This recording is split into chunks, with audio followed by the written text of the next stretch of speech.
When a high-powered executive dismisses a young black woman's job application, assuming she's unqualified, he has no idea she's the CEO's daughter. His arrogance and prejudice blind him until a shocking revelation turns his world upside down. Facing the consequences of his actions, he's given an unexpected chance at redemption. But will he change, or is it too late? This story will leave you speechless.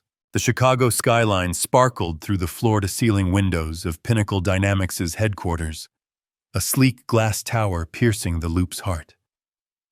On March 17, 2025, the 47th floor buzzed with the hum of ambition. Executives in tailored suits, the clack of keyboards, and the faint whiff of espresso from a high-end machine.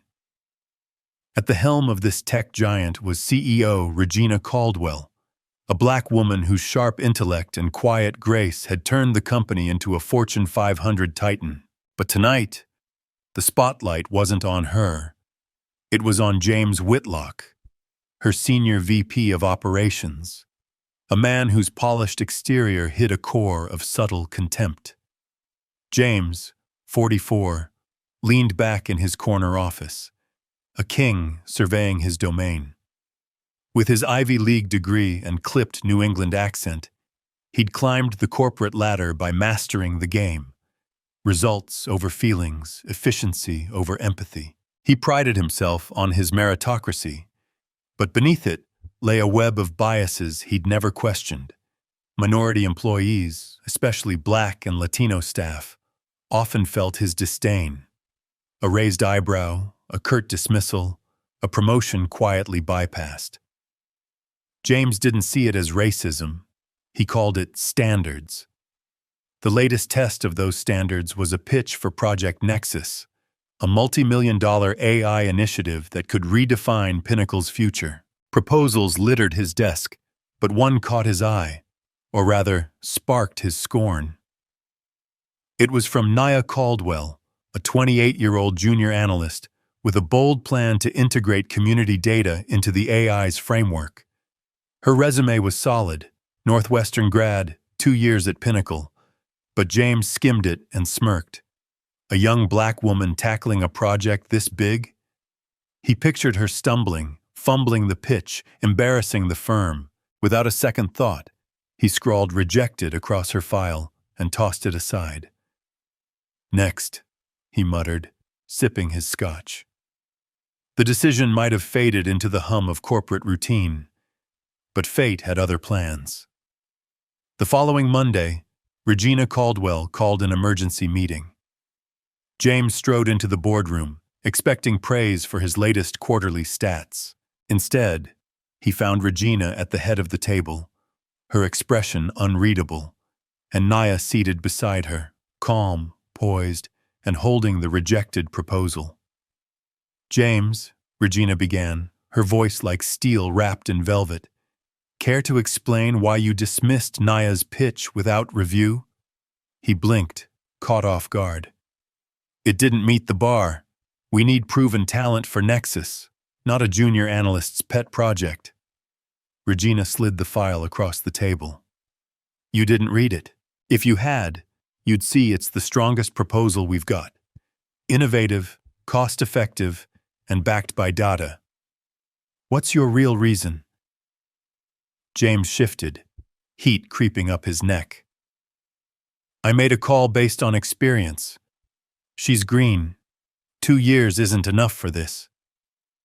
"Experience," Regina echoed, her gaze piercing. "Or assumptions. Nia's my daughter, James. Did you know that?" The room froze. James's mouth went dry. Nia Caldwell, same last name, same hazel eyes he'd overlooked, was the CEO's kid. He'd assumed she was a diversity hire, a token, not a prodigy groomed by a titan. The boardroom's silence roared in his ears. "I didn't," he started, but Regina cut him off. "You didn't ask. You saw her, judged her, and discarded her. That's not a call, that's bias, plain and ugly." The word hit like a slap.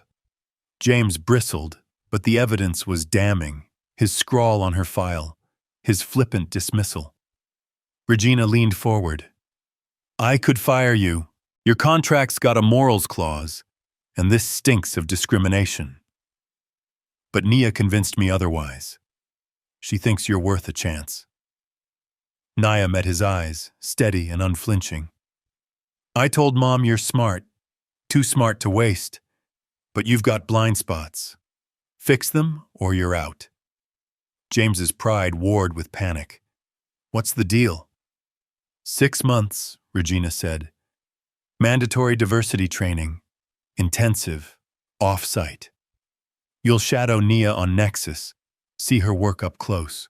Prove you can change or your office gets cleared. Your call. He wanted to argue, call it unfair, a setup, but the board's stares pinned him. He nodded, jaw tight. Fine. The next weeks were a crucible. The training, held in a gritty South Side community center, wasn't corporate fluff. Facilitators, ex-cons, activists, single moms, laid bare the realities James had ignored. Redlining's scars, job denials, the daily grind of being less than. He sat through stories of kids like Nia, dismissed before they could start, and felt the first cracks in his worldview. One night, a trainer, a black Vietnam vet, stared him down. You think you're fair, suit? You're just blind. Shadowing Nia was worse. She was brilliant, sharp, creative, tireless, running Nexus with a team that adored her. James watched her charm clients, debug code, and outthink him daily, all while he lurked, a humbled ghost. Her competence mocked his assumptions, and her quiet dignity stung more than any lecture. One evening, over takeout in the office, he broke. Why'd you save me? He asked. I'd have fired me. Nia chewed her egg roll, thoughtful. Because I've seen worse. Guys who don't even flinch when they're called out. You flinched. That's something. He stared at his coffee. I didn't think you could do it. Not because of the work, because of you. I know, she said, unflinching. You're not done, you know. I know, he replied, meeting her gaze. Thanks for the chance. She smiled, small but real, and walked away. James stared out at the skyline, the city sprawling below, a maze of beauty and flaws like him. He'd changed, but not enough. Redemption wasn't a finish line. It was a road, and he was still walking it.